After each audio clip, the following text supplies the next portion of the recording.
Bueno, ¿qué tal? Muy buenas noches, bienvenidos a este encuentro virtual, ¿no? Estamos haciendo uso de algunas de las ventajas que nos ha dado la tecnología en este contexto de pandemia. Digo ventaja porque quizás de otro modo hubiese sido más complicado poder convocar al disertante de la noche de hoy y poder encontrarnos todos desde diferentes puntos de la diócesis de Gualeguaychú y más allá. Así que bueno, un placer para mí poder ser parte de este encuentro. Voy a silenciar acá. Ahí está.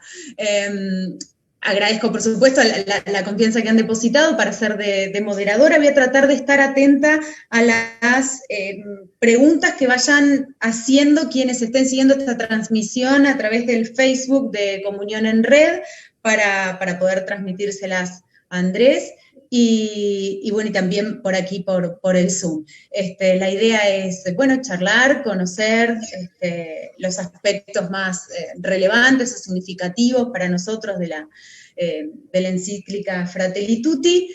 Y bueno, voy a comenzar por contarles algunos detalles sobre el disertante, ¿no?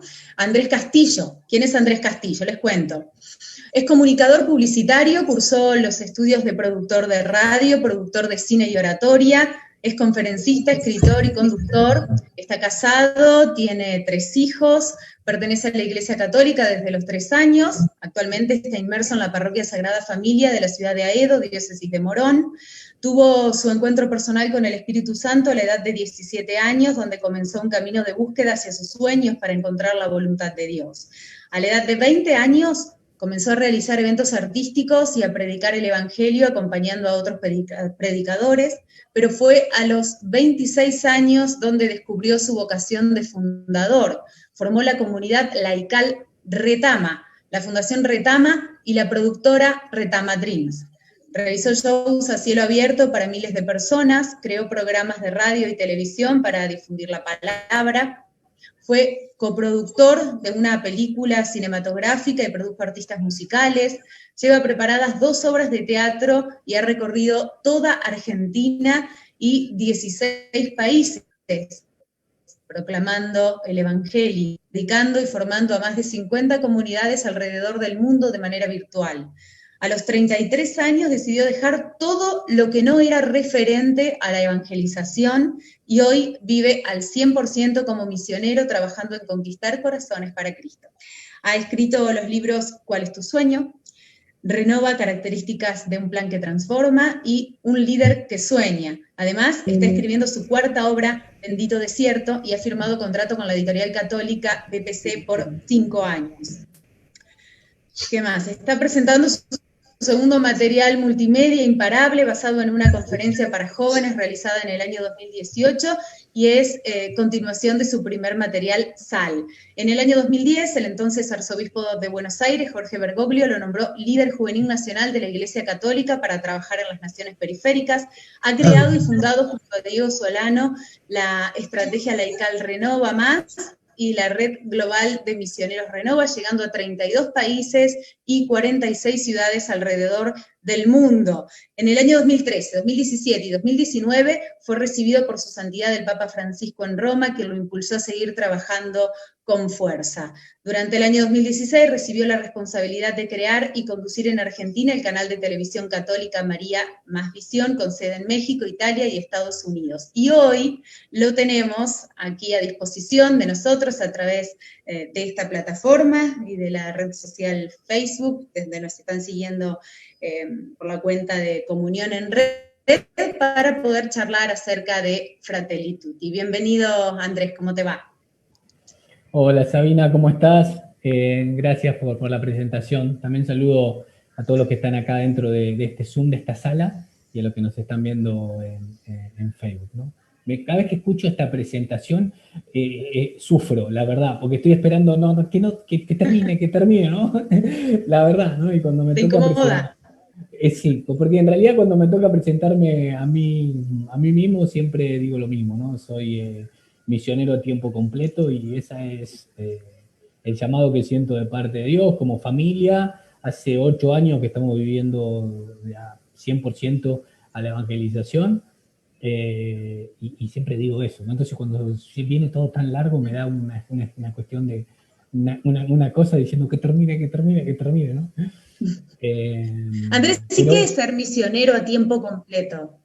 bueno, a ver, tiempo completo es porque yo estaba trabajando, trabajaba en el departamento creativo en una agencia de publicidad, y en enero del 2013 renuncié a mi trabajo. Mi esposa era profesora de ciencias sagradas en la universidad. Ella renunció a su trabajo, renunciamos los dos juntos al trabajo y nos dedicamos desde el 2013 a trabajar desde la evangelización. Ahí viste algunas cosas que decía, desde producciones multimedia, desde charlas, desde prédicas, desde capacitaciones, de escribir libros, de trabajar con medios de comunicación y demás.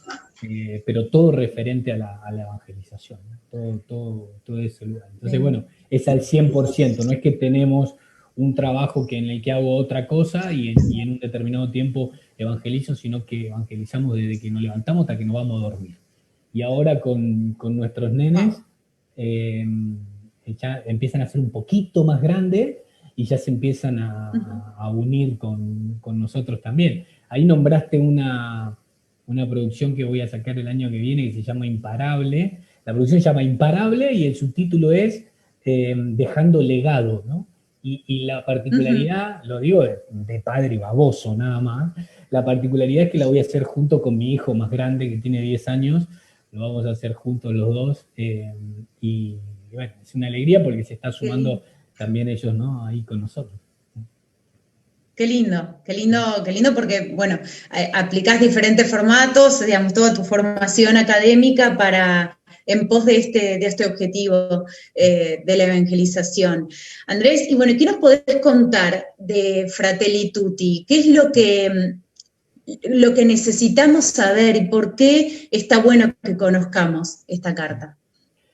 Una de las cosas importantes que en este tiempo cortito, porque no hace mucho que la carta ha salido a la luz, me ha tocado decir, tiene que ver con la profundidad del texto, ¿no? Siempre comienzo desde este lugar, porque digo yo, ¿no? Digo, la bendición de haberlo conocido a su santidad Francisco desde el tiempo de que era arzobispo de Buenos Aires, de haber ido a consultarles cuestiones personales, y fue desde el año 2005, y eso lo que hizo fue justo situarme en el tiempo donde se estaba escribiendo, que salió en el año 2007, el documento de Aparecida, que es un documento para Latinoamérica y el Caribe, y todas las cosas que él fue aconsejándome, hablándome de la iglesia, de cómo la iglesia debería caminar, de cómo tendríamos que pensar cada paso de misión, de discipulado y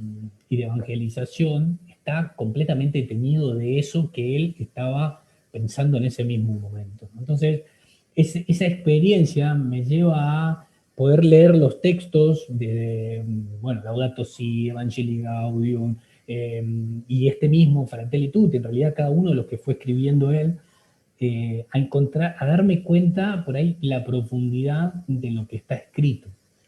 Francisco tiene la capacidad de escribir muy simple, y a veces la simpleza en su escritura tiene la ventaja de que es incorporado por toda la gente, cualquiera lo lee y lo entiende enseguida, ¿no? Pero a veces podemos llegar a caer en el extremo que la simpleza no nos permita ver la profundidad de lo que está diciendo con palabras simples, ¿no? Entonces, una de las cosas que trato de hacer cuando me toca exponer algún documento de Francisco es también agregarle ese grado de profundidad que tiene cada una de sus palabras, ¿no? Que incluso parecería con el correr de los documentos que hasta que, si uno los ha estudiado a todos, hasta suena repetitivo, como diciendo, bueno, esto ya lo dijo en tal, bueno, esto ya lo dijo en tal otra, bueno, esto ya lo dijo en tal otra, ¿no?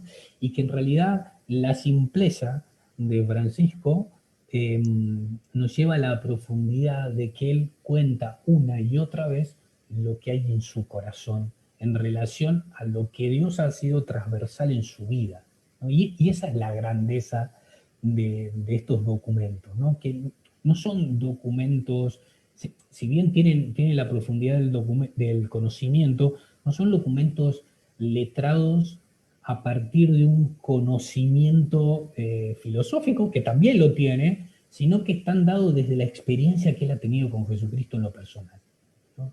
Y una de las cosas que yo invito cuando explico esto es que no nos quedemos, ¿no? Y esto también lo digo acá y lo enfatizo, no nos quedemos con el estudio solamente de los documentos, de las cartas, las exhortaciones, no solo con el estudio de lo que dice, sino que hay que ser capaces de traspasarlo a una experiencia personal con Jesús, ¿no?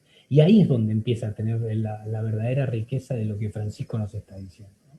Cuando uno agarra el documento y lo puede hacer parte transversal a su propia vida, ¿no?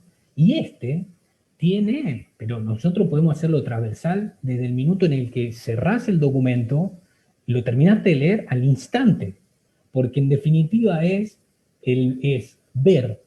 Esto, yo siento que esta frase, aunque suene muy cortita, es el resumen de toda esta carta, ¿no? Y es ver a Jesús en el rostro del hermano. Ese es el resumen, ¿no? Dicen que la palabra de Dios dice que si se perdiera toda la Biblia, pero solo se salvara, ama a tu hermano como a ti mismo, estaría la síntesis de toda la palabra de Dios en eso, ¿no? Bueno, en esto es igual. La síntesis de todo este documento es encontrar a Jesucristo en el rostro del hermano, ¿no? Y hay algo que me lo dijo él una vez, que lo repito porque acá tiene mucho que ver en esta carta, y él me decía, viste que la palabra dice, ama a tu hermano como a ti mismo, y no dice, ama a tu hermano en lugar tuyo, ¿no? Sino que dice, ama a tu hermano como a ti mismo. Eso presume que uno tiene que poder amarse a uno mismo, ¿sí? Y muchas veces el impedimento más grande para amar al hermano es porque no logramos amarnos a nosotros mismos tal cual somos, ¿no? Y en esto hay un pequeño desliz de orgullo, ¿sí? ¿Y por qué digo esto? Uno parecería que tendría que ser contrario, pero hay un orgullo, hay una especie de vanidad en esto de no amarnos a uno mismo. ¿Por qué? Porque en realidad Dios te ama así como sos, ¿no? Ese es el puntapié inicial de todo mensaje carismático, ¿no? De todo primer anuncio es Dios te ama así como sos, ¿no? Y si Dios te ama así como sos, ¿quién sería yo para no amarme yo mismo, ¿no? Y en esas pequeñas profundidades son donde Francisco empieza a tejer toda esta carta, ¿no? Todo este Fratelli Tutti que nos lleva a pensar en verdad cómo actuar con el que tenemos adelante, ¿no? Y hay una parte... El asunto es descubrir, perdón, ¿no? El asunto, me quedé con esto del amor, el amor hacia uno mismo, ¿no? Entender que Dios nos ama y que por eso es válido que nos amemos, ¿no? Y a partir de allí también amar al prójimo. El asunto es descubrir ese amor de Dios. Bueno, en realidad, todo el camino que Francisco propone siempre comienza con el encuentro personal con Jesucristo. Cuando nosotros nos encontramos en verdad con Jesús, ¿no? No cuando sabemos de Jesús, sino cuando lo podemos conocer en profundidad, ¿no? Hay un momento en nuestra vida donde Dios llega y transforma el corazón, ¿no? Donde muchas cosas comienzan, donde comienza nuestro proceso de conversión, donde nuestra vida cambia radicalmente. Bueno, ese encuentro personal con Jesucristo es amor propio, amor puro manifestado en nosotros. Porque de hecho ni siquiera tenemos explicación de por qué en ese primer momento queremos cambiar nuestra vida, dejar las cosas que nos alejan de Dios, empezar a acercarnos más a las cosas. No tenemos ni siquiera un porqué estandarizado. Es el amor que te toca y no te deja actuar de otra manera, ¿no? Todo comienza ahí. Todo comienza en ese proceso, ¿no? Eso, que si uno lo quiere tener más puro, está bien que estamos hablando de otra carta, ¿no? Pero como decía, todo lo que ha escrito Francisco se entrelaza muchísimo, y si bien el documento de Aparecida fue dado en el papado de Benedicto XVI, él tuvo mucha injerencia como primado de Argentina y presidente de la Conferencia Episcopal Argentina en la redacción del documento de Aparecida, y en el numeral 278 del capítulo número 6, él habla de que sin un encuentro personal con Jesús, todo lo demás no tiene sentido, ¿no? Y es propiamente esto, ¿no? Es lo mismo que vos decís. O sea, es imposible amar al hermano si no hemos amado a Dios. Pero también Francisco te lo presenta al revés, mirá. Y te digo algo que está escrito en Fratelli Tutti, pero lo ha escrito en otro lado, pero está escrito en Fratelli Tutti. Y él dice, si no somos capaces de amar a nuestro hermano, al cual podemos verlo con nuestros ojos, ¿cómo vamos a ser capaces de amar a Dios que no lo vemos? ¿No? Así Claro, como lo plantea claro. desde un lado, también lo plantea desde el otro, ¿no? Poder encontrar a Dios en nuestros hermanos.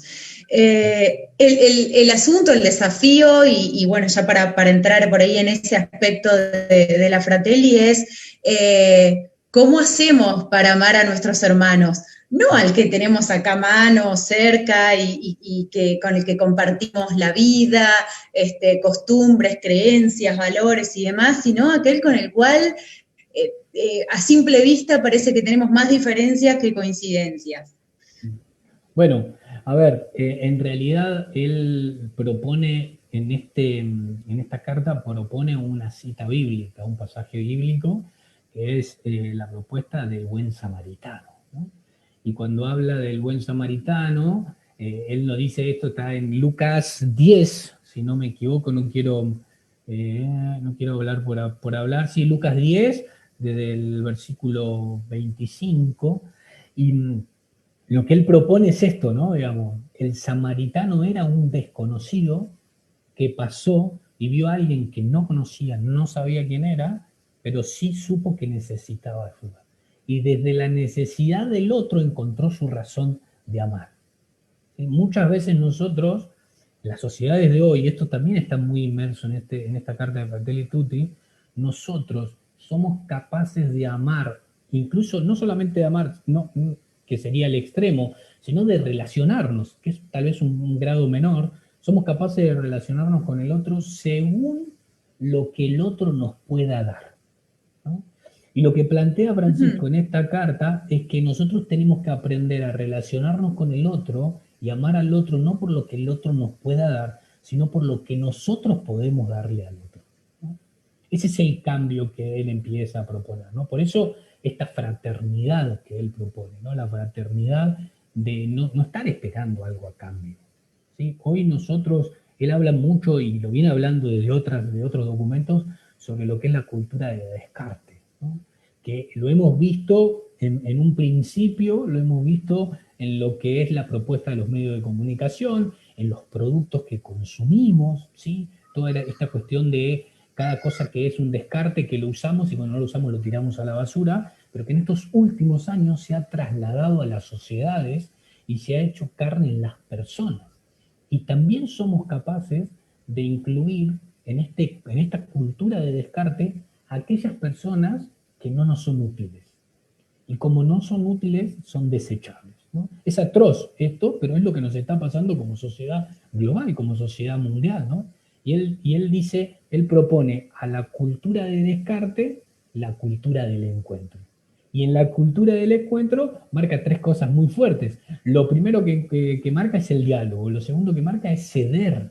Y ceder va en contra de esto de esperar lo que el otro te puede dar, ¿no? Porque uno cede porque no está buscando una conveniencia, uno está buscando un interés personal con la otra persona, sino lo único que está buscando es la posibilidad de poder ayudar, ¿no es cierto? Entonces, diálogo, ceder y entender, miren esto, ¿no? Que Francisco esto lo toma, creo yo en lo personal, y siento que es parte dentro de su magisterio es algo que tiene que ver con la grandeza que él tiene, ¿no? Y es el hecho de decir, una de las cosas que nosotros tenemos que reconocer es que no tenemos la verdad absoluta.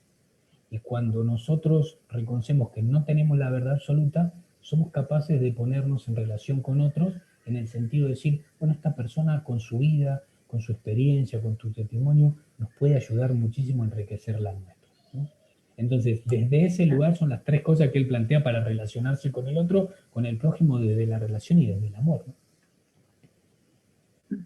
No, una maravilla. Y Pensaba en eso, ¿no? En el diálogo, en darse la oportunidad del diálogo, de escuchar al otro, en este contexto, ¿no? Puntualizamos aislados, pero a la vez estamos conectados, de hecho acá nos estamos escuchando.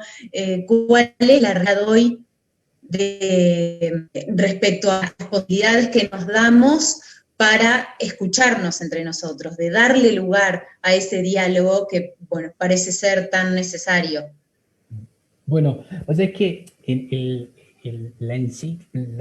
la carta está dividida como, bueno, además de dividida en los capítulos, de forma como está escrita, además está como dividida en 3 bloques, ¿no? Hay un primer bloque que nos cuenta un poco la realidad del mundo y tiene en el capítulo 1 y en la introducción la realidad de este mundo, ¿no?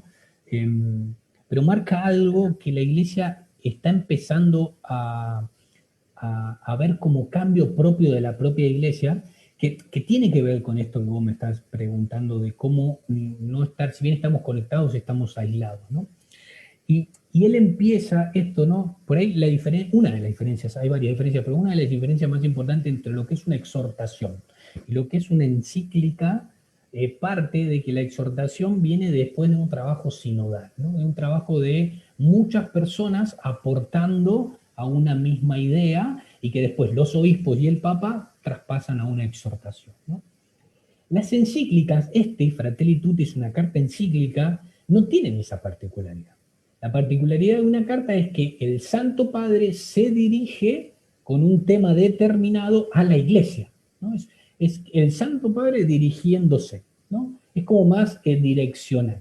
Sin embargo, en la introducción, Francisco hace algo que nos lleva a este cambio que les quiero contar, que es parte de la Iglesia, que está plasmado en toda esta carta, y es el hecho de que la Iglesia está caminando hacia una versión de estructura de la Iglesia menos jerárquica en la toma de decisiones, ¿no? Menos jerárquica a una Iglesia más sinodal, ¿no? Y él dice, en la introducción, nos dice, aún siendo una carta que él la podría escribir directamente y enviarla, él nos empieza a contar en quién se inspiró. Primero te empieza a contar que se inspiró en San Francisco de Asís y por qué se inspiró. Después empieza a contarte de una charla que tuvo con un imán, ¿no? Con el cual empezó a transcribir todo esto que tiene. Después te cuenta que escuchó muchas voces de gente y está trasladando muchas voces de gente, de cartas que recibió, de pedidos que le solicitaron y él está contestando, ¿no?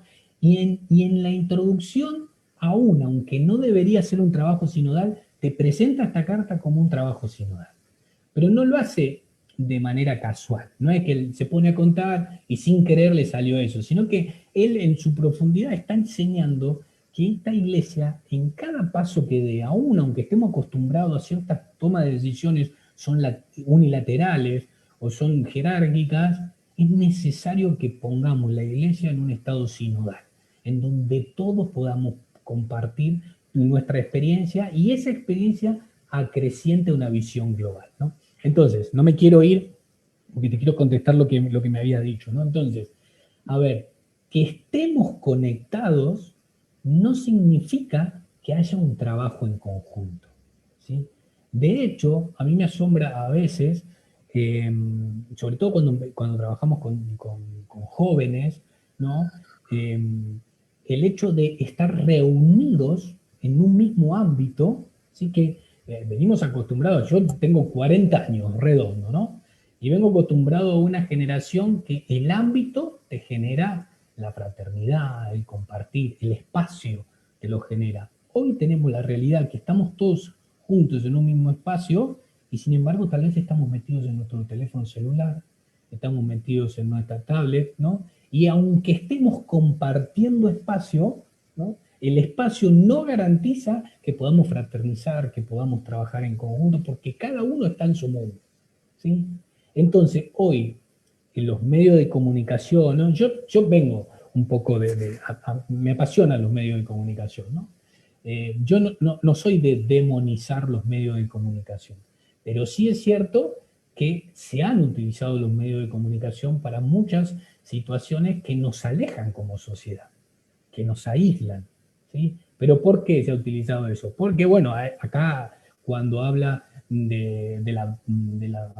cuando hace un desglose de lo político, ¿sí? Es el capítulo número 5. Cuando hace un desglose de lo político, habla sobre algo que es muy común y que todos conocemos y es el divide y reinarás, ¿sí? Este divide y reinarás está muy marcado en la propuesta de los medios de comunicación en aislarnos, ¿sí? El relativismo, ¿sí? En que cada uno puede pensar lo que quiera, entonces se junta con quien piensa de la misma forma y trabaja de esa forma y eso te aísla de un pensamiento global, ¿no? La manera de elegir lo que uno quiere ver, el cambio de la televisión es muy particular en esto, ¿no? Cuando nosotros, yo me acuerdo, yo cuando era chico, ¿no? Ahora lo dieron de vuelta. Había un dibujito que me gustaba mucho, ahora mi hijo lo vio de vuelta, que se llamaba Supercampeones. Era un dibujito de fútbol, y yo recuerdo que lo daban a las 3 de la tarde, y yo recuerdo que nosotros como amigos nos juntábamos alrededor de la televisión a ponernos a mirar la serie de dibujitos, ¿no? Y cada uno a su manera compartía. Yo era uno, el otro era el otro, y a mí me gustaba este, me gustaba el otro. Y eso generaba alrededor de un medio de comunicación, por eso lo nombro, generaba un cierto ida y vuelta, un diálogo, un compartir, un plasmar ideas, ¿no? Hoy, por ejemplo, mi hijo está en Netflix, pone en Netflix los campeones y encima hay varias secciones. Entonces, mis dos hijos, uno va por el capítulo tal, entonces lo mira solo porque el otro no quiere adelantarse en los capítulos, pero va otro día, pone el suyo, pone su sección, mira el capítulo él, ¿no? Y sin embargo vivimos en la misma casa, somos familia, es lo mismo lo que miramos y sin embargo cada uno está en su mundo, ¿no? Bueno, esta es una propuesta a la que Francisco dice, esto no nos puede pasar más.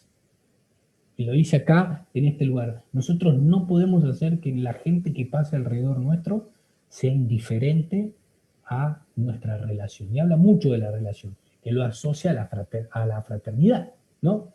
Entonces, dice, no puede ser que la gente que está al lado nuestro pase como si nada. ¿Sí? No puede ser. Hace poquito yo me planteaba algo, yo decía que en un momento alguien me dijo algo que fue controversial para mí, ¿no? Entonces, porque yo le contaba una anécdota, lo voy a hacer rápido porque si no, yo soy de hablar, se dieron cuenta. Estás para eso, quédate tranquila, estamos todos atentos.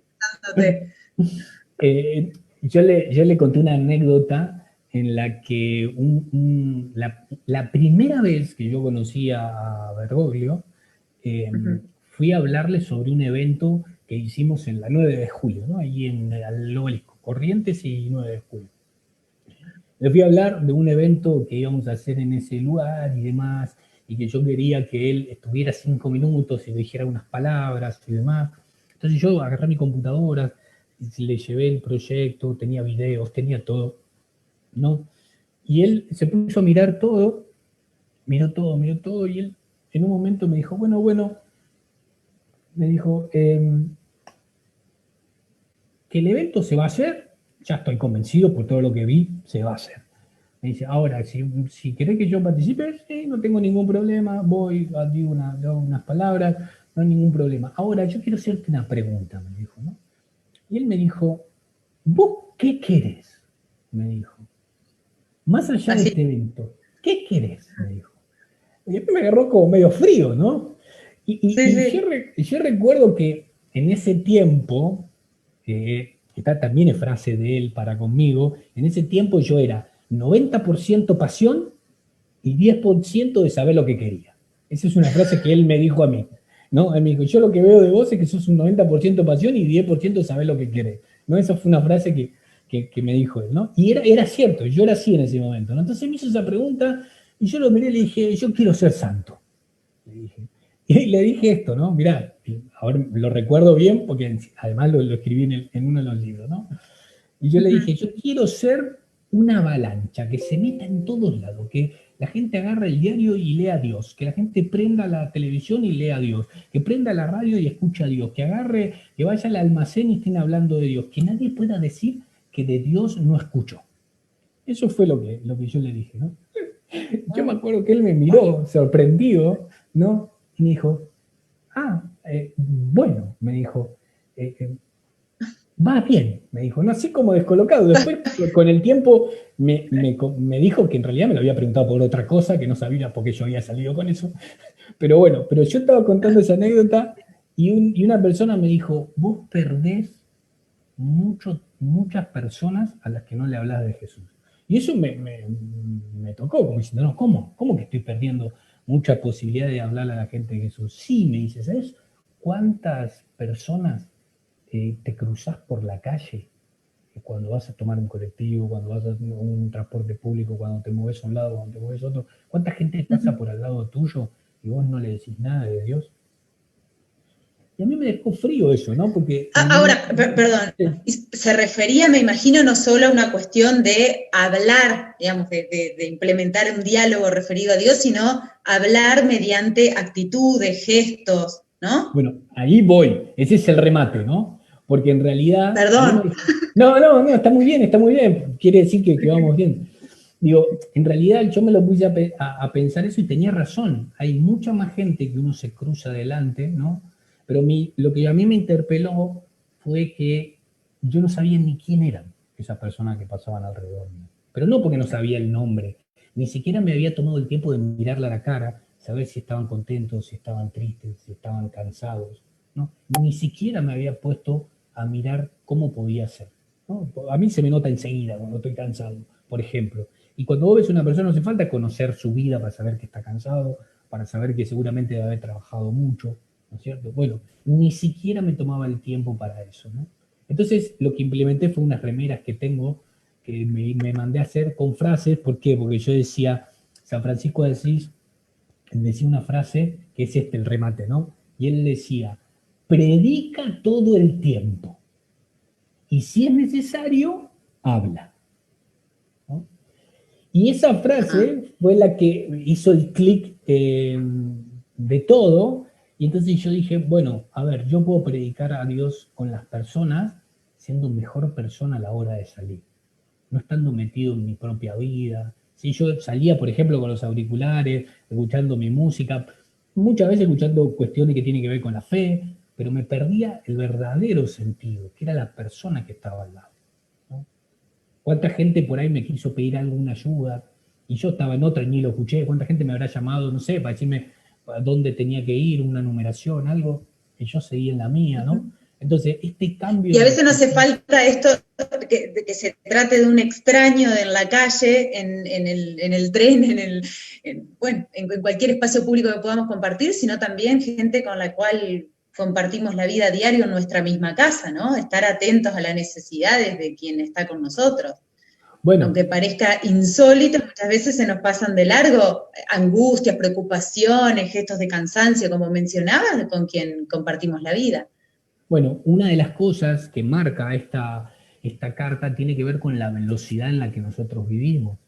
Muchas veces, hoy, por ejemplo, las personas con lo que más, a veces es una excusa, a veces no, pero por lo general es una excusa, ¿no? La falta de tiempo para, ¿no? Y dices, Uh ¿cuánto -huh. hace que no vas a visitar a tu amigo? ¿Cuánto hace que no vas a visitar a tus hermanos? ¿Cuánto hace que no vas a visitar a tu mamá, a tu papá? ¿Cuánto hace que no lo vas a hacer? No, y lo que pasa es que trabajo mucho, no tengo tiempo, ¿no? Y sin embargo uno puede desglosar la vida y darse cuenta que lo que está faltando no es tiempo, sino sentido de prioridad, ¿no? Es algo muy diferente a que te falte tiempo. Y acá, cuando uno ve esta carta, cuando habla de puntos importantes, habla de tres puntos importantes, el primer punto lo que dice es, todo lo que nosotros hacemos debe estar centrado en la persona. La persona es el centro de cada una de las cosas. Y cuando nosotros analizamos nuestra vida, en este no tengo tiempo, y ponemos sobre la mesa eh, cuánto de esas cosas que nosotros hacemos están orientadas a las personas, vamos a dar cuenta que el 25% nada más de nuestro tiempo están orientadas a las personas. Y lo demás está Bien. orientado a otras cosas. Y una de las cosas que dice Francisco en esta carta es que la mayoría de nuestra orientación no está puesta en las personas, sino que está puesto en nuestro bienestar económico, ¿no? Y él dice, nosotros Andrés, no. dos Sí, cositas antes de continuar. Si te podés acercar un poco más el micrófono sí, perdón. para que te escuchemos mejor.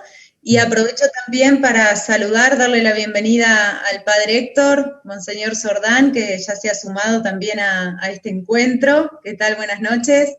Buenas noches Andrés, buenas noches Sabina y a todos los que están siguiendo el conversatorio. Buenas noches, un gusto. Hola, padre, buenas noches. Me gustó. Bueno, te escuchamos, Andrés. Sí. Bueno, y lo que decía era eso, ¿no? ¿Cuánto tiempo nuestro está orientado más a un bienestar económico, ¿sí? A un consumismo? Yo vengo del área de publicidad. Sí, mi carrera, la primera carrera que cursé fue publicidad, licenciatura en publicidad. A mí en mi vida me generó una crisis estudiar publicidad. ¿Por qué? Porque todos los años, cuando comenzaban los años de estudio, a mí me decían siempre la misma frase, y me decían, publicidad es el arte de mentir, me decían, ¿no? Y yo, que estaba dentro del camino de la fe, yo decía, no puedo estar estudiando esto cuando me están enseñando a mentir. Claro, cuando yo en realidad no debería mentir, ¿no? Tenía una crisis, pero muchas de las cosas que me enseñaron, por ejemplo, es que la publicidad lo que hace es hacerte creer que tenés determinada necesidad. ¿Para qué? Para que cuando te creas que tenés esa necesidad, ellos poder venderte un producto que cubra esa necesidad que en realidad no la deberías tener.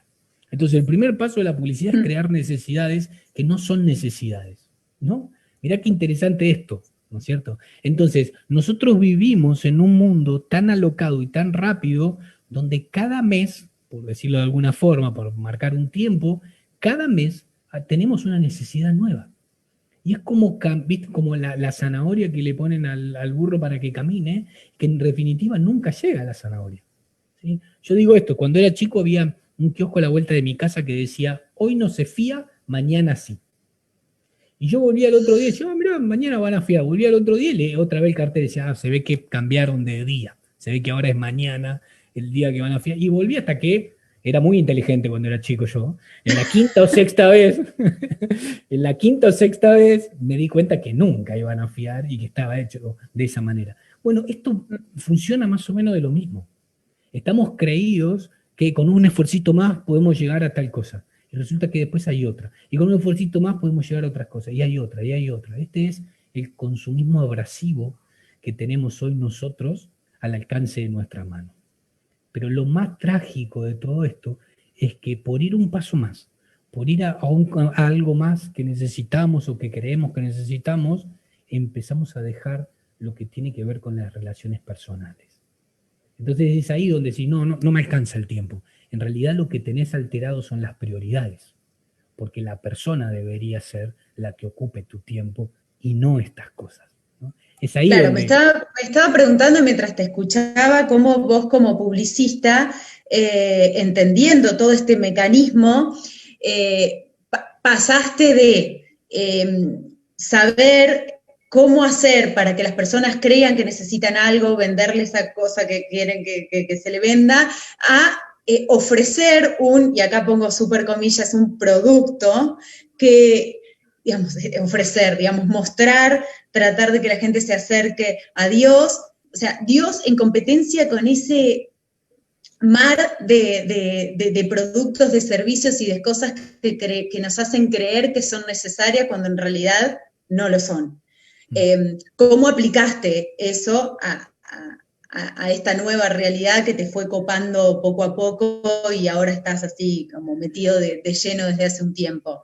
Bueno, lo que pasa es que Dios es el producto que cualquier vendedor quisiera tener, porque en definitiva es una necesidad que todo el mundo tiene y es real, no es mentira, ¿no? Entonces resulta más fácil. El gran tema, que ya es bíblico, viene ¿en qué sentido? En el sentido de que la mies es mucha y los obreros son pocos, ¿no? Por eso es que cada acción que Francisco nos plantea viene aparejado con una instancia de discipular misionera, ¿Por qué? Que nosotros hoy estemos hablando de esta carta de Fratelli Tutti, entendiendo que tenemos que ver al prójimo como rostro viviente de Jesucristo, eso no es algo que se aprende y nada más. El llamado está en, bueno, ahora que lo sabemos, vamos. Y en ese ir al prójimo, ¿no? En el numeral número 6 dice oh, Dios quiera que esta carta no quede solo en palabras y que se transmita en hechos. ¿Sí? ¿Por qué? Porque la verdadera instancia de esto es, una vez que entendemos que el amor hacia la otra persona, ese amor genuino de Dios en nosotros, una vez que lo entendemos a eso, tenemos que ir detrás de eso. Y no solo desde la acción, sino desde el enseñar al otro. Hoy hay una palabra que es, yo creo que muy necesaria dentro de nuestra iglesia, para aquellos que queremos ser partícipes de este camino y comprometernos, ¿no? Francisco nos llama a ser protagonistas, siempre nos llama a ser protagonistas. En todos los documentos y en este también nos llama a ser protagonistas. Cuando nosotros queremos ser protagonistas de esta iglesia en este tiempo, en la historia, no podemos dejar de inspirar, ¿sí?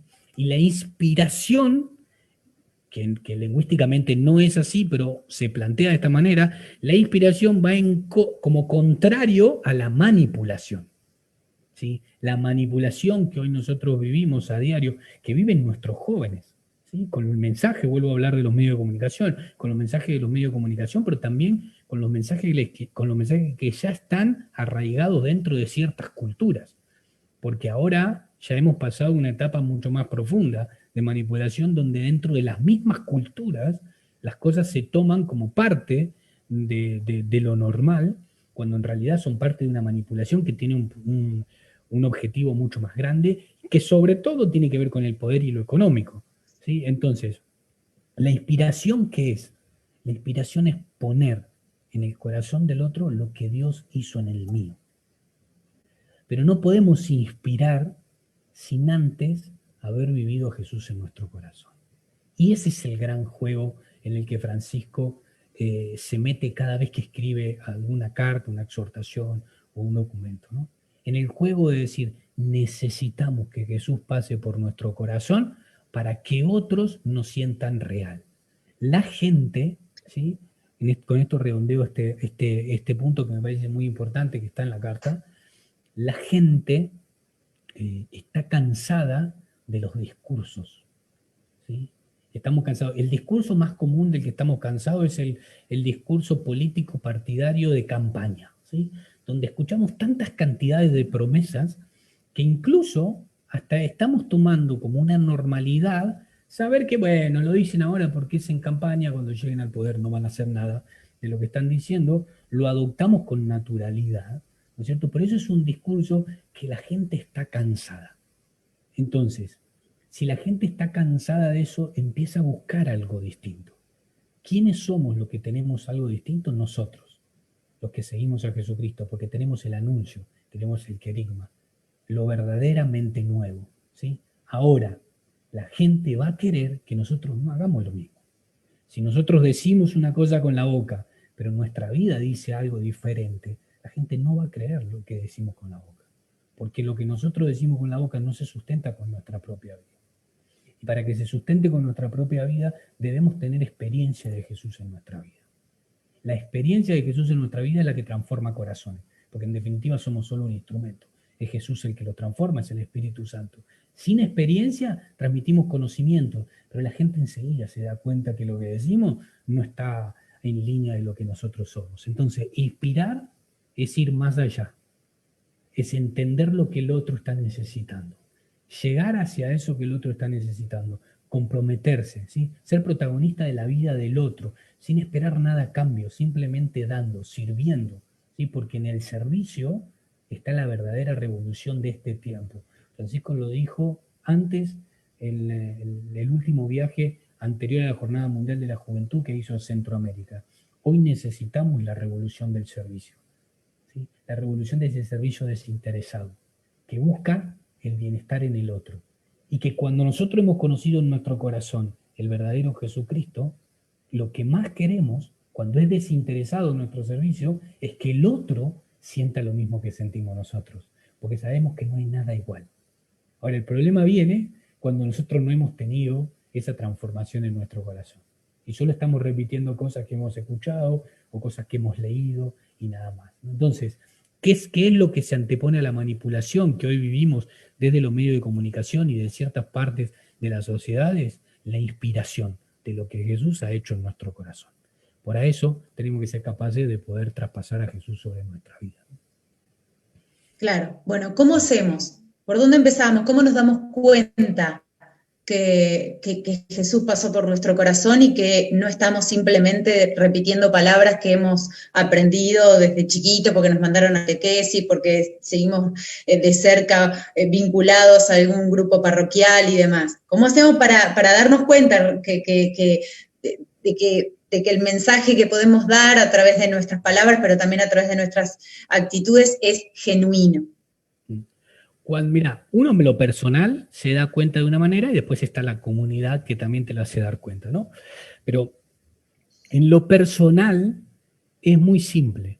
Cuando empezás a decidir a Dios por sobre cosas que antes decidías sin pensar en Dios, ¿sí? Te voy a contar 2 segundos lo que me pasó en mi experiencia personal. Hay muchas de estas experiencias. Yo tenía, lo voy a hacer muy cortito, yo tenía un contrato firmado. Yo soñé desde que nací, porque de hecho no sé cuándo fue la primera vez que tuve una pelota en mis manos. Yo desde que nací hasta que tuve 17 años soñé con jugar al fútbol profesionalmente. A los 17 años firmé un precontrato para ir a jugar a la primera división de la Universidad de Chile, un equipo de primera división de fútbol de Chile, o la Universidad de Chile. En ese momento yo ya tenía mi vida arreglada por completo. Tenía toda mi vida. Yo ya a partir de eso había logrado lo que tanto había esperado y tenía mi vida organizada, ¿sí? Nadie que haya vivido en ese tiempo puede entender mi hoy, claramente, por cómo yo vivía las cosas del fútbol en ese tiempo, ¿no? ¿Cuál fue el tema? Fue que entre que firmé el contrato y entre que me venían a buscar para llevarme a Chile a jugar al fútbol, pasó un mes. En ese mes, mi coordinador de la parroquia no tuvo mejor idea que mandarme a Córdoba a tener un retiro espiritual. Y yo fui a ese retiro espiritual con una sola misión, que el tiempo pasara rápido, así me podía ir a Chile inmediatamente, porque era lo único que quería hacer. En ese encuentro, Jesús tocó mi corazón. Tanto tocó mi corazón, que yo no sabía ni para qué me quería Dios, ni qué era lo que iba a hacer, pero sabía que algo había pasado en mi interior. Cuando me llamaron por teléfono le dije que no viajaba. Y me preguntaron, ¿por qué esto que lo otro? Y bueno, yo no le podía decir, no, lo que pasa es que Dios tocó mi corazón. Porque iban a decir, este pibe, pobrecito, ¿no? Pero claro, pero lo que pasó... Tremendo. Lo que pasó fue que le dije que no, bueno, le dije que no, se fueron, le dije porque voy a extrañar, no me acuerdo qué bien que le dije, y se fueron, ¿no? A partir de ese momento mi vida cambió por completo. Y yo entendí que en verdad Dios había tocado mi vida porque jamás se me hubiera ocurrido por mi cabeza, no solo cuestiones de Dios menos, pero jamás se me hubiera ocurrido aplazar eso por cualquier otra cosa que apareciera en mi vida. Sin embargo, Dios vino, tocó mi corazón y yo supe que eso no era para mí. Bueno, esas son las cosas que te hacen dar cuenta que hay un Dios que toca tu corazón. Y que cuando toca tu corazón, tu vida cambia por completo, no hay vuelta que darle, ¿sí? Cambia, empezás a decidir cosas que antes no decidías. Y esas cosas que decidís tienen que ver con Dios, ¿sí? Y la comunidad es el mejor espacio donde vos te das cuenta. La gente que está alrededor tuyo es la que te manifiesta, Andrés, estás diferente, estás hablando de otra manera, te estás acercando de otra manera, ¿no? Digo, la comunidad. Yo recuerdo una mujer, estaba dando una charla una vez, y una mujer vino al final de la charla y me dijo, quiero decirte algo. Yo dije, sí, bueno, sí, decime. Y me dijo, mira, lo que acabas de decir lo escuché 10.000 veces. Me dijo, ¿no? Y yo me quedé así frío, ¿no? Helado, como diciendo, bueno, ¿y ahora qué le digo, no? Y la mujer me miró y me dijo, pero ¿sabes qué? No es lo que dijiste, es cómo lo dijiste. Gracias. Y eso te da la particularidad de que hay un Dios que está actuando en tu vida. Porque no se trata de lo que esté diciendo, sino de cómo. Y el cómo tiene que ver con la experiencia que hayas tenido, ¿sí? ¿Cuánta pasión le pones? Andrés, ¿qué? Perdón. Vos Sí, interrumpime, porque sí, si no, no, no, alargo. está bien. No, la importancia tanto del qué como del cómo, claramente, sí, hace la diferencia. No, quería preguntarte qué otros puntos te parecen fundamentales o a destacar. Yo sé que me vas a decir por ahí todos, pero bueno, eh, lo que, lo que quizás hoy por hoy nos pueda llegar a sacudir un poco más de la Fratelli Tutti. Sí, yo creo que en el capítulo 4, sí, se llama Un corazón abierto al mundo entero, el Papa nos da 3 retos. Creo que en esos 3 retos es donde nosotros tenemos que empezar a trabajar nuestra relación con el prójimo, con el hermano, ¿no? El primer reto es, A ver. lo titula así, ¿no? Dice, el límite de las fronteras, ¿sí? Y mira esto, ¿no? Cómo le da vuelta a un tema que es la migración, un tema que es muy candente en este tiempo, pero él dice, el límite de la frontera, dice, el derecho, esto lo plantea como reto para este tiempo en lo que tiene que ver con ser fraterno, ¿no? Dice el derecho a migrar y el derecho a no migrar. No, y uno dice, ¿cómo? El derecho a migrar y a no migrar, ¿no? El derecho a migrar y de que haya una tierra que te reciba, que te acoja, que te proteja, que promueva tus sueños, tus ideales, que te integre a la comunidad, ¿no? Pero también el derecho a no migrar. ¿Cuánta gente ha migrado por cuestiones de necesidad? Porque el país de origen no encuentra su sustento diario. Entonces, el derecho a no migrar también significa que tu país de origen tenga la capacidad de darte lo que estás necesitando, ¿sí? Los requerimientos para desarrollarte y en definitiva que no sea una obligación tener que abandonar tu tierra de donde naciste, ¿no? Eh, ese es el primer reto, ¿no? El límite de las fronteras, Ajá. digamos, que podamos movernos y relacionarnos con diferentes culturas. Y el otro dice, mire, ofrendas recíprocas es el segundo. Me encanta este porque dice, sostener la riqueza de nuestra cultura e idiosincrasia, o sea, eh, sostener lo que nosotros somos, nuestra cultura, lo que hemos aprendido, lo que hemos vivido, nuestra idiosincrasia, nuestras costumbres, nuestras tradiciones, ¿sí? Compartirlas, tener la capacidad de poder compartirlas y que haya alguien que las reciba, pero también enriquecernos con la cultura y la idiosincrasia de otros, ¿sí? Nosotros dentro de Renova tenemos una de las personas que trabaja con nosotros, que trabaja mucho con la pastoral migrante, ¿no? Ha tenido experiencias en Grecia, ha tenido experiencia en España, ha tenido experiencia acá en Argentina, y él siempre nos habla de algo que Francisco lo dice, interculturación, dice Francisco, ¿no? ¿Qué significa esto? Significa que en el momento en el que vos estés hablando con una persona, tengas la capacidad de poder conocer la cultura de la otra persona, ¿sí? Porque lo que hemos Lindo. dicho, lo que decimos, puede ser tomado de diferentes formas si no tenemos en cuenta la cultura de la otra persona. Yo me acuerdo haber estado predicando en otro país, me acuerdo ahora, estoy cansado para recordar, pero estuve predicando en otro país y miren lo que hice.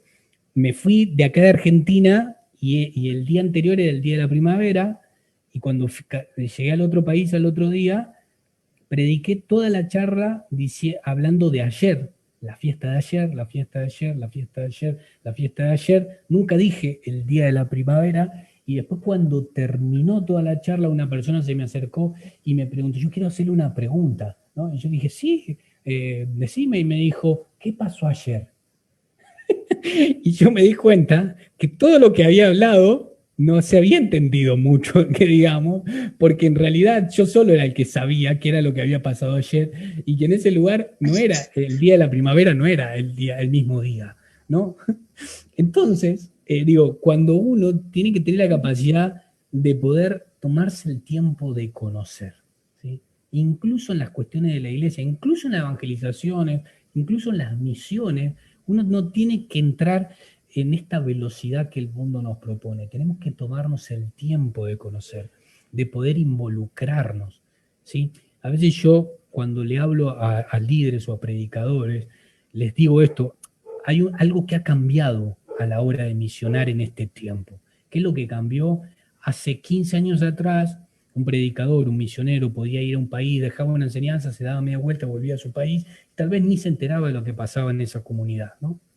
Hoy en día los tiempos cambiaron, las comunidades son más complejas y las comunidades necesitan que uno pueda involucrarse, que uno pueda acompañar, que uno pueda conocerlas, que uno pueda dejar herramientas. Y eso no se puede lograr con una ida, con una prédica y listo, con una charla y se terminó.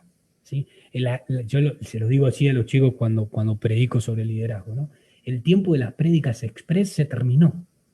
¿Sí? Tal vez no podamos ir a 10.000 lugares, ¿no? No importa. Lo nuestro no es una carrera con un bumper, sino que es que más personas puedan involucrarse con lo que Jesús quiere para sus vidas, ¿no? Entonces, hay que tomarse el tiempo de involucrarse. Tomarse el tiempo de involucrarse también es reconocer las culturas, conocerlas y aprender de esa cultura, ¿sí? Y esto es un poco lo que nos dice en esta ofrenda recíproca, ¿no? Tener la capacidad de, mira, dos palabras importantísimas que nos analiza en este reto, ¿sí? Dice, solo podemos articular, ¿sí?, estas costumbres y tradiciones de ida y vuelta cuando tenemos, primero, apertura, de no creer que no las sabemos todas, sino tener apertura de que el otro nos puede enseñar. Y segundo, aprendiendo del encuentro. ¿Qué significa el encuentro? Tomándonos tiempo con el otro. Nadie puede conocer a otro simplemente por verlo 5 segundos.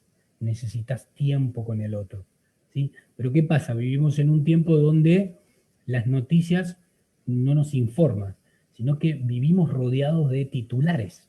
Ustedes se dan cuenta que nosotros de las noticias no sabemos el trasfondo de las noticias, sabemos los titulares nada más. Y creemos que en nuestra relación con personas podemos vivir de titulares. Entonces conocer cómo se llama, de dónde vive y por ahí, por qué está ahí, nos alcanza y como para creer que conocemos a la persona. Y la verdad no la podemos conocer a esa persona. Para generar un verdadero encuentro necesitamos tiempo con la persona, ¿sí? Y el tiempo con la persona es una de las cosas más valiosas que necesitamos hoy para fraternizar. Tener apertura de poder saber que el otro te puede enseñar y mucho, y tener tiempo en el encuentro para conocerlo. Y para que el otro te conozca también, para poder revalidar lo que vos sos, tu cultura y tu tradición también, ¿no? Y el tercer reto, ¿no? Andrés, ¿y cuáles son los beneficios de fraternizar? Y los beneficios de fraternizar es que nosotros empezamos, ahí ya nos metemos en planos económicos, sociales y políticos. El beneficio de fraternizar es que, por ejemplo, las personas pueden acceder a todas las mismas situaciones, ¿sí? O sea, las necesidades, esta cultura de descarte que te decía al principio, donde personas pueden acceder a ciertas cosas y otras no, ¿sí? Donde hay continentes enteros, y esto es un gran silencio a nivel mundial, continentes enteros destinados a la pobreza y un gran silencio a nivel global con estas situaciones, ¿no?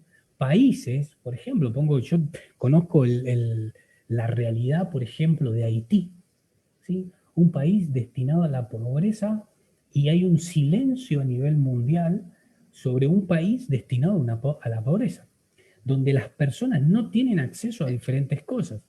Hemos empezado a trabajar sobre evangelización en ciertas zonas de África, ¿no? Y por ejemplo, la realidad en África es donde hay adolescentes y jóvenes, ¿no? La edad promedio de mortalidad 22 años. Y hay adolescentes y jóvenes de entre 14 y 17 años que con esa edad no conocen el agua potable. Sin embargo, nosotros, no voy a nombrar otro país, no nombro a nosotros, acá, ¿cuántas veces por no cerrar y abrir la canilla dejamos que corra? ¿No? Entonces, esta fraternidad, este conocernos, este tener apertura, este tener capacidad de encuentro, nos hace poder llegar a cada una de las personas de la misma manera, ¿sí? Hay algo que lo dice, a ver, si no me equivoco, es el capítulo 4, déjame que lo busque porque quiero decirles bien.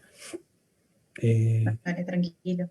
Sí, porque me parece que es interesantísimo y habla acá, mirá, de la hipoteca social, ¿no? Dice Fratelli, ¿qué significa la hipoteca social? Dice que todos, como miembros de la sociedad, tenemos una deuda con el que tenemos al lado. con el que no tiene acceso a lo mismo que tenemos nosotros, con el que no conoce las mismas cosas que tenemos nosotros. Hay una hipoteca como ciudadano, como parte de la sociedad, en la que nosotros tenemos que velar por el que tenemos al lado. Y aclara, y lo dice bien claro, y no esperar todo de nuestros gobernantes, porque esa es otra gran excusa que tenemos como sociedades, ¿no? Con que los gobernantes tienen que hacerse cargo de todas las cosas. Si bien tienen que velar por las sociedades, nosotros como sociedad también tenemos que hacernos cargo, ¿no? Me pareció genial el término de hipoteca social, donde nosotros tenemos una deuda con las personas que no tienen cosas, ¿sí? Y mirá, vos me decís esto de fraternizar, y yo te voy a hablar de una cosa, de apertura y de encuentro que me sucedió en Santiago del Estero, para que vos veas cómo, en un ejemplo claro cómo funciona esto, ¿no? Mirá, fuimos a llevar una campaña. Mirá, la campaña era, yo como porteño, me sentía que estaba llevándole la solución del mundo a las personas de Santiago del Estero y me sentía con la capacidad de decirles a ellos lo que tenían que hacer, ¿no? Bueno, esas son cositas de los porteños. Fui allá, hicimos una campaña que era ropa, juguetes para los chicos, medicamentos, médicos. Habíamos pensado, había una segunda etapa donde construíamos, había parajes en Santiago del Estero que estaban construidos alrededor de basurales, y la segunda etapa significaba transformar esos basurales en plantas ecológicas y generar viviendas dignas alrededor de la planta ecológica. Yo me sentía como si fuera llegaba yo y era la segunda venida de Jesucristo, más o menos. Así me sentía yo, ¿no? Cuando llegué. Hablé con los sacerdotes del lugar, extendimos los planos, les contamos todo lo que queríamos hacer, todo lo que íbamos a hacer, y el sacerdote, uno de los sacerdotes, que era el que estaba encargado de Cáritas y de la pastoral social, no decía nada, no me escuchaba y me escuchaba y me escuchaba. Cuando terminé de exponer todo, le pregunté y le dije, ¿ustedes creen que podemos ayudar en algo más? ¿No? Lo hice genuino, ¿no? Pero verdaderamente sentía que, digo, bueno, algo capaz que se me escapó, ¿no? Así lo pensaba, hago autocrítica real, algo capaz que se me escapó, ¿no? Y el sacerdote tomó la palabra y me dijo, ¿vos querés ayudar? Sí, le dije, claro, como diciendo, hace media hora que estoy hablando y me preguntás eso, ¿no? Y él me dijo, si vos querés hablar, yo te puedo decir qué es lo que la gente necesita acá. Yo le dije, bueno, sí, pensando que era algo que me faltaba, y él me dijo, la gente acá necesita abrazos. La gente acá necesita que si le vas a construir una casa o si le vas a traer ropas, sepa cómo se llama y lo llames por su nombre. Si estás dispuesto a eso, sigamos adelante. Ahora, si venís acá a lavar tus culpas y después te volvés a Buenos Aires, es preferible que no arranques. Esa fue su frase. Andrés, ¿y eso lo podemos aplicar? Sí, digo, no es necesario hacer un viaje así como el que hiciste a Santiago del Estero. Lo podemos aplicar a diario con quien viene y nos golpea la puerta pidiéndonos algo, ¿no? Con el simple gesto de preguntarle cómo se llama, de saber qué hace de su vida, en qué barrio vive, y no simplemente darle algo y cerrar la puerta y chao. Sí, bueno, ¿no? Cuento esto porque fue extremo y fue una gran enseñanza para mí en lo personal y es extremo. Pero ¿cuántas veces esta frase es muy fuerte? Venís, lavas tus culpas y te volvés. Que en realidad uno no lo hace por el otro, sino que lo hace por una autosatisfacción personal, ¿no? Eso es lo fuerte. ¿Cuántas veces nosotros ayudamos a alguien que está en situación de necesidad, no por una verdadera ayuda, sino porque eso nos hace sentir bien a nosotros, ¿no? Es profundo ese pensamiento. El hecho es, si te vas a poner en disposición del otro, que por lo menos sepas quién es el otro, ¿no? Es tan simple como eso, ¿no? Es tan simple como poder entender estas dos palabras que nos habla la carta, ¿sí? Encuentro y apertura. A partir de eso, la fraternidad con el prójimo tiene sentido. Si no es una mera relación fría en donde nosotros no hacemos caridad en el sentido de la compasión que tuvo Jesús, ¿no? La compasión tiene una característica, que es sufrir lo mismo que está sufriendo el otro, ¿sí? Eso es tener compasión. Sentir lo mismo, alegrarse con lo que se alegran, sufrir con los que sufren, ¿no? Eso es tener compasión, sentir lo mismo que el otro. Y el asistencialismo es darle algo porque lo necesitan y no inmiscuirnos en eso. Bueno, esta carta de fraternidad nos lleva a inmiscuirnos en la otra persona, a conocerlo, a saber lo que tiene, a saber lo que es, ¿no? Claro. Andrés, ahora bien, te escuchamos a vos, leemos la Fratelli Tutti, estamos súper entusiasmados, decimos que queremos fraternizar, ir al encuentro, escuchar, dialogar, comprometerse de verdad, genuinamente y demás. Pero ¿qué pasa si del otro lado no encontramos una actitud de respuesta, de apertura, de interés por fraternizar? ¿Qué pasa si chocamos contra la pared? Bueno, ¿Qué hacemos? Vos lo ¿Cómo planteás seguimos? como una posibilidad, y yo lo que te digo que hay una certeza ahí, seguramente que no pase, ¿no?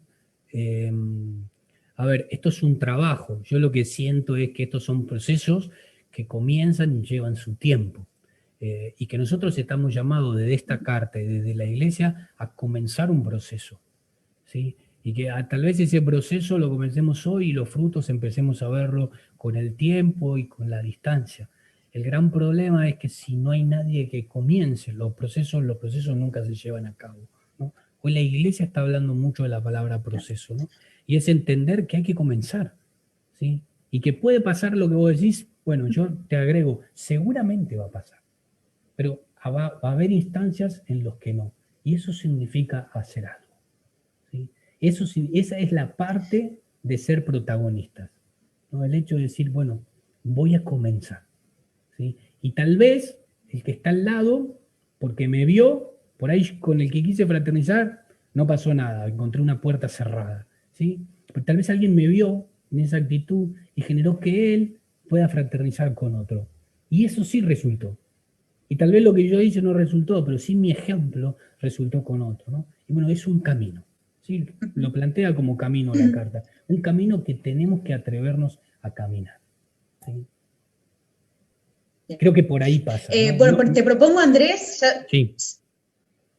Sí, te propongo, Andrés, como para ir ya cerrando, liberarte, dejar que descanses, abrir una instancia de preguntas, si alguien por acá quiere, alguien por acá, digo, en esta sala de Zoom, que quiera hacer alguna pregunta, yo voy a repasar mientras tanto a ver si en Facebook también alguien dejó algo para consultarte. Está esta posibilidad, digo, a quienes andan por acá.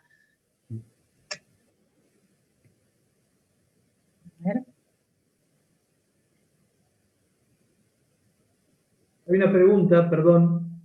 Sí. ¿Se me escucha? Bien. Sí, en Facebook, que dice, si no crees que la pandemia que estamos viviendo es de algún modo parte de esta cultura o consecuencia, fruto de esta cultura del descarte que estamos, digamos, que nos está como inundando. A ver, es consecuencia. Yo estoy seguro que esta pandemia es consecuencia de la cultura de descarte, ¿no? Digo, en este sentido, ¿por qué digo es consecuencia? Porque yo soy de lo que cree que esta pandemia vino a bajarnos los egos al mundo entero, ¿no? A bajarnos los egos, y Francisco también lo ha dicho un montón de veces, ¿no? Digo, pero creo que es por ahí el camino. Esta pandemia vino a darnos cuenta que creíamos que no necesitábamos de nadie y ahora nos damos cuenta que solo no podemos. Que creíamos que teníamos muy dominadas ciertas acciones y hoy en día nos damos cuenta que no tenemos dominado nada porque puede llegar un virus y hacer todo lo que nos hizo y que no somos ni siquiera capaces que con una realidad como la que hemos vivido sentarnos a pensar procesos en común. Si ustedes se fijan, cuando esto explotó, cada país empezó a tomar su acción por sí mismo, ¿no? Y uno tiene por ahí el extremo de Brasil y Estados Unidos tomando una acción, y por ahí tiene otro extremo entre España y Italia tomando otras acciones diferentes, y por ahí Alemania como algo distinto, ¿no? Ni siquiera una realidad tan catastrófica como la que vivimos logró que pudiéramos hacer acciones en conjunto, ¿no? Entonces, claramente es una consecuencia de esta cultura de descarte, donde nosotros podemos creernos que no necesitamos del otro.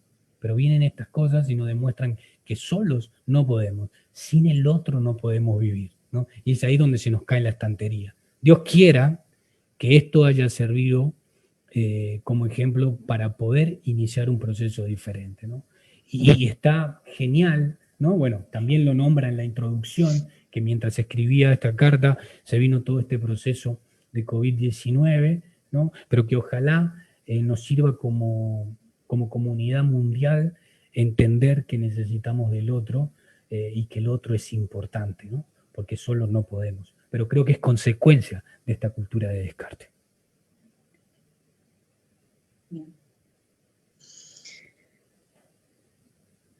Aquí hay otra pregunta.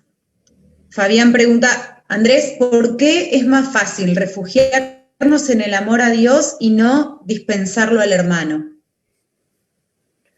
A ver, un amor a Dios que no se dispensa al hermano no es amor a Dios genuino.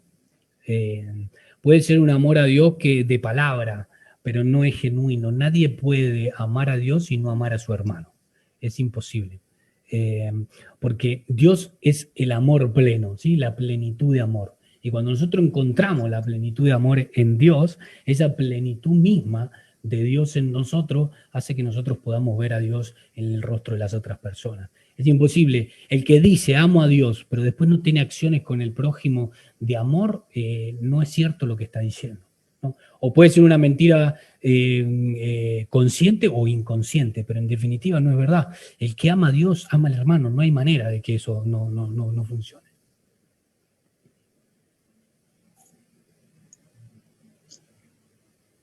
Y cuando decimos hermano, decimos a todo hermano, toda persona.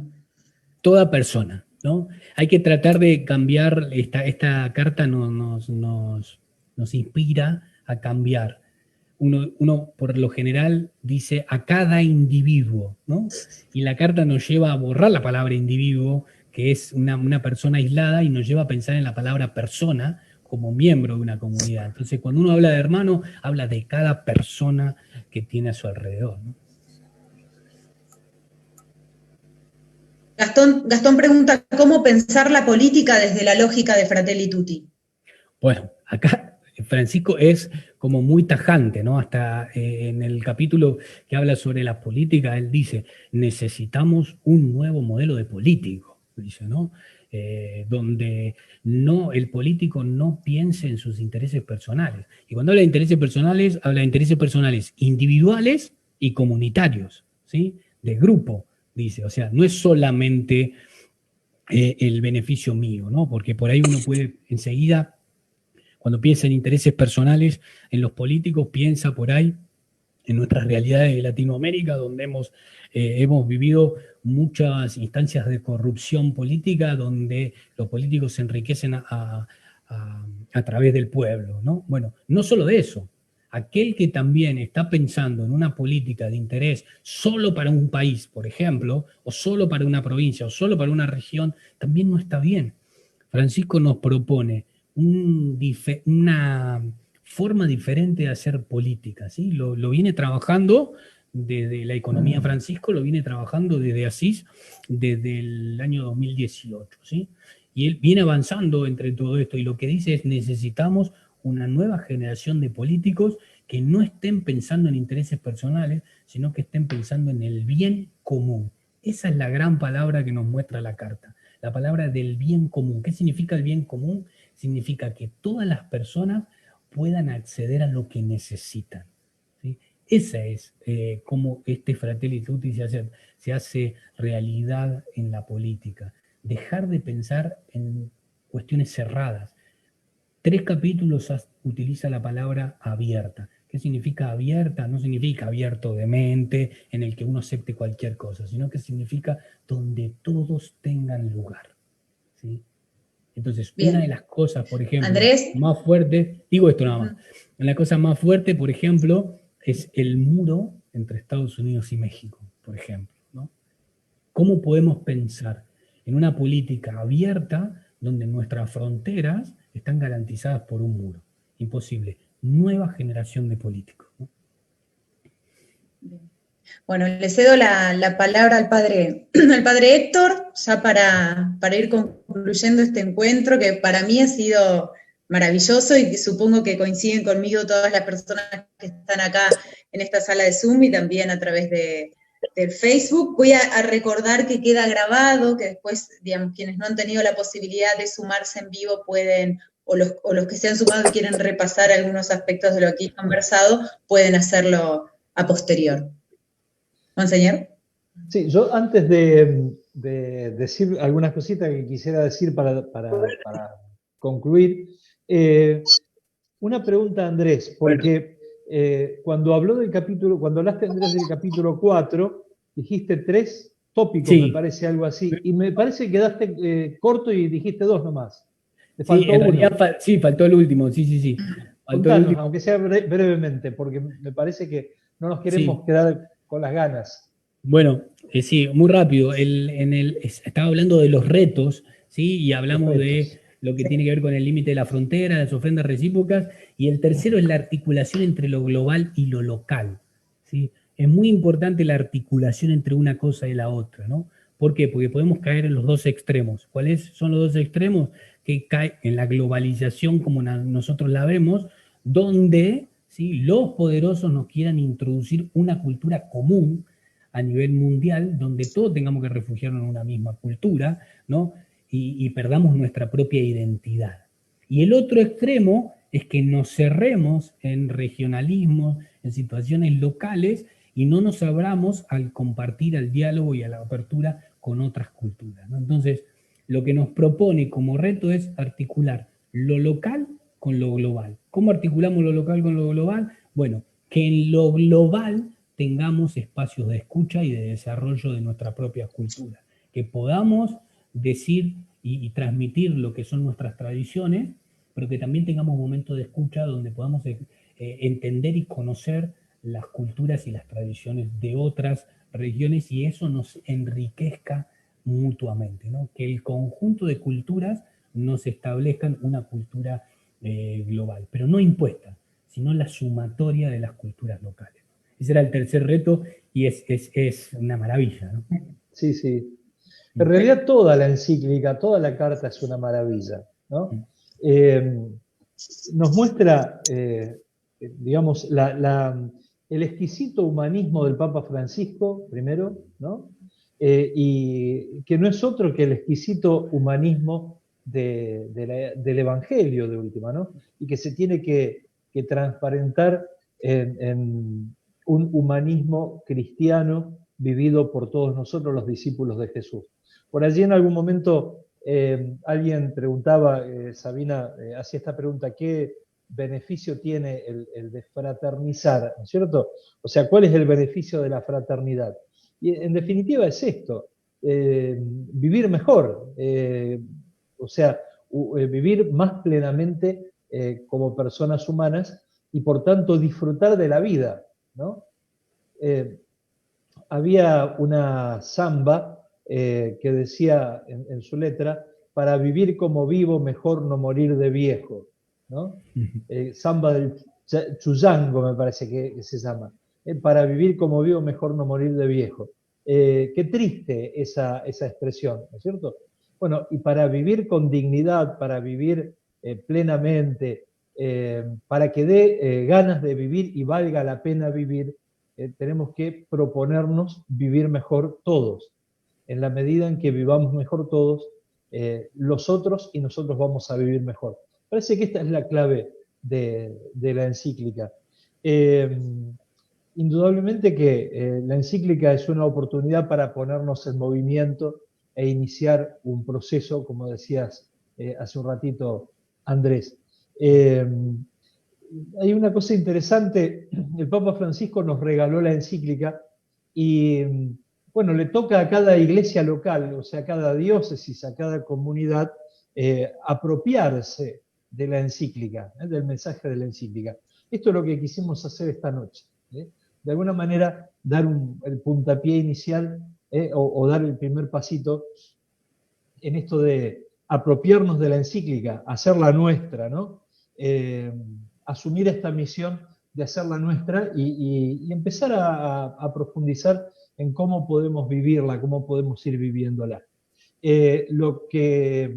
La intención nuestra de esta noche era invitar a tomar contacto con la encíclica y animarnos a hacerlo. Mirá, estos días en que conocimos la encíclica, muchos han dicho muchas cosas de la encíclica. Algunos se ve que tomaron el índice y le hicieron decir a la encíclica, ¿no?, lo que se les antojó, lo que quisieron entender, ¿no? Algunos muy lejos del pensamiento de Francisco. Yo creo que la única manera de entender el pensamiento de Francisco no es dejar que otros lean la encíclica por nosotros y nos la cuenten, ¿no?, sino ir nosotros mismos a la encíclica. No es difícil de leer, hace falta, bueno, sentarnos y dedicarle un tiempito, pero vale la pena. Es fácil de entender, es llevadera la lectura, ¿no? No dejemos que otros nos cuenten la encíclica, vayamos nosotros, digamos así, y encontrémonos con ella y con el pensamiento de Francisco, con su enseñanza, con su magisterio, así de primera mano. Y otra idea que me gustaría también poner sobre la mesa es esta. El 13 de marzo del 2013, cuando nos sorprendimos en aquel inicio de la tarde, aquella siesta pasada, con el Papa Francisco y la designación, el nombramiento, la elección del cardenal Bergoglio como Santo Padre, nos preguntábamos por qué había elegido el nombre de Francisco, ¿no? Bueno, algunos decían, seguramente por San Francisco Javier, que era jesuita como él, ¿no? Otros, bueno, debe ser por San Francisco de Asís, pero a lo mejor le gustó el nombre, ¿no? Me parece que en este último tiempo el Papa Francisco nos está diciendo por qué eligió el nombre. Y no es una cuestión de nombre solamente, sino que es una cuestión de estilo, de marca, de sello y de identidad. Fíjate que con Fratelli Tutti se completa como un binomio, ¿no? Las dos encíclicas propias, auténticas de Francisco, Laudato Si, sobre el cuidado de la tierra, la casa común, ¿no? Y Fratelli Tutti. Y son como las dos patas de la personalidad de Francisco de Asís. De hecho, las dos encíclicas de Francisco, Fratelli Tutti y Laudato Si, él las comienza con expresiones tomadas textualmente, en italiano incluso, en un italiano antiguo, ¿no?, de San Francisco de Asís.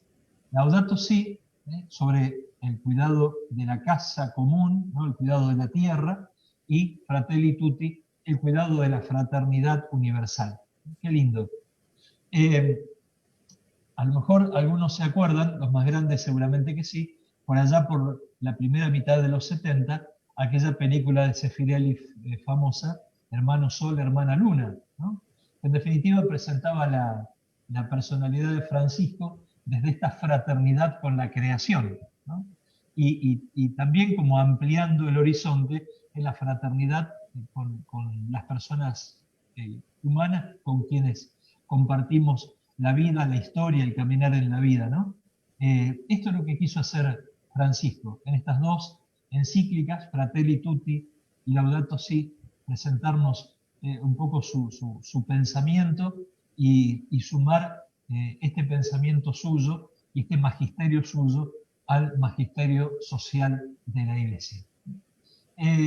Para terminar, agradecerte a vos, Andrés, agradecerle a Renova Más también por esta ayuda que nos han ofrecido y brindado para acercarnos a la encíclica.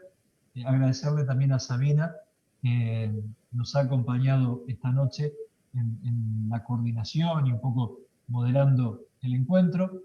Y bueno, este es el primer paso, no termina aquí. Y qué lindo sería si nos quedamos con las ganas de leer Fratelli Tutti. La pueden conseguir, la googlean en internet, la pueden comprar en las librerías católicas. La tenemos cerca de la mano, la podemos tener a mano y leerla. no hace falta empezar del principio y terminar con el final. A mí me gustó mucho el planteo que el Papa hacía en el capítulo 2, porque tomaba la parábola del buen samaritano, y hacía como, digamos, como escarbaba en el texto ese del buen samaritano. Empecé por ahí la lectura, y me parece que fue interesante. Así que bueno, los invito a leerla, los animo a leerla, no se van a aburrir, no se van a cansar, y seguramente nos va a ayudar mucho a entender mucho mejor el pensamiento del Papa Francisco y sobre todo, digamos, el sello característico de su ministerio en este tiempo de la historia. Gracias a todos también los que se han sumado a este encuentro, ya sea a través del Zoom, también aquellos que se sumaron a través del Facebook de Comunión en Red. Como dijo Sabina en varias oportunidades, el encuentro, la conversación queda grabada y queda subida al Facebook de Comunión en Red. Queda subido también a mi Facebook, y seguramente que otros lo pondrán también. Y lo podemos escuchar y ver en otros momentos. Lo podemos volver a ver si nos interesa refrescar algunas ideas. Así que bueno, gracias. Gracias a todos. Que terminen muy lindo el día y que Dios los bendiga a todos. Bueno, gracias. Padre. Quería saludar también y agradecer yo este espacio también. Sabina, la verdad que muy cordial el diálogo, te agradezco mucho. Me he sentido muy cómodo compartiendo con ustedes. Gracias a todos, gracias Padre por la invitación. Y bueno, nada, simplemente anímense a ser protagonistas de esto que Francisco nos está pidiendo hoy, ¿no? Que no quede solo en la charla de hoy, sino que mueva nuestros corazones y nuestra acción para empezar a trabajar y a empezar con este proceso, ¿sí? Muchas gracias. Gracias a todos, buenas noches, buen fin de semana, que Dios los bendiga a todos. Buenas noches, gracias. Adiós.